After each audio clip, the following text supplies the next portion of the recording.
modérateur. Merde. Vous allez mettre ça à la statue après.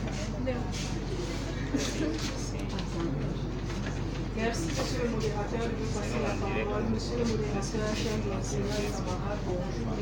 Le thème soumis à votre appréciation porte sur le fonctionnement bioguidé et l'évaluation du potentiel antioxydant et antidiabétique d'une formulation de 3 champignons comestibles.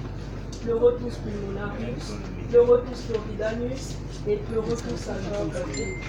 Nous sera présenté suivant le plan 600. En introduction, nous notons d'une manière générale que l'oxygène est un substrat de la chaîne respiratoire pour la production d'ATP.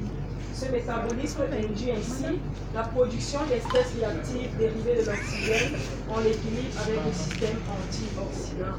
Le stress oxydant serait donc le résultat du déséquilibre entre la production de ces espèces et l'antioxydant.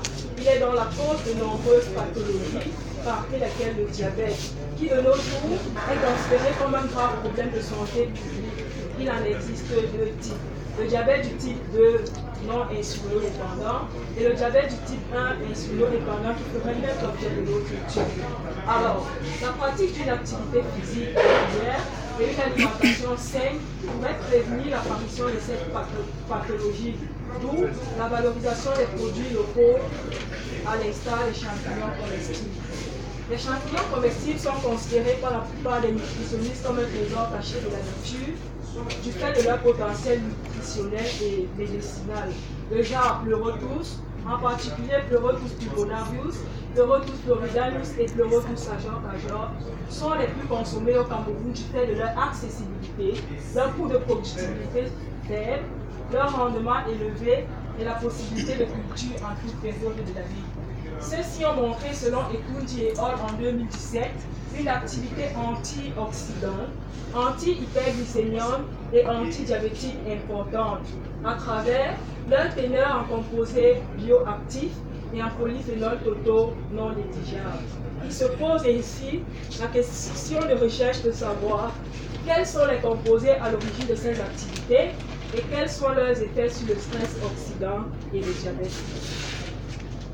Partant de l'hypothèse selon laquelle la formulation des 3 champignons comestibles aurait des composés bioactifs qui lui donneraient des propriétés antioxydants et antidiabétiques, nous nous sommes fixés pour un défi général d'effectuer le fractionnement bioguidé et d'évaluer le potentiel antioxydant et antidiabétique d'une formulation de 3 champignons comestibles.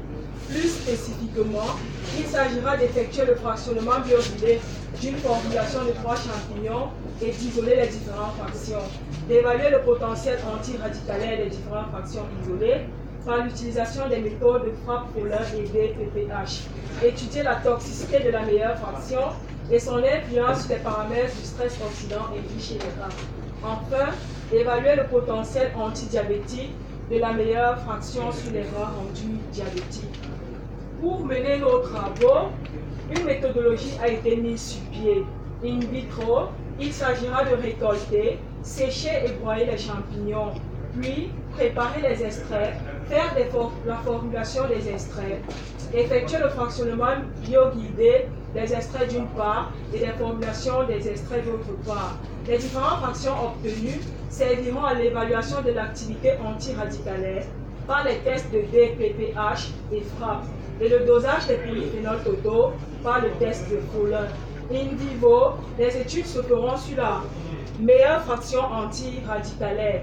Il s'agira ainsi d'étudier la toxicité de la meilleure fraction suivant le protocole de l'OCDE en 2008, évaluer l'influence de la meilleure fraction sur les paramètres du stress oxydant induit chez les rats par l'acétate de plomb suivant le protocole modifié de SAC et Hall en 2011, évaluer l'influence de la meilleure fraction sur les paramètres biologiques du diabète induit chez les rats par la streptozotocine suivant le protocole modifié de Couch et Hall en 1968.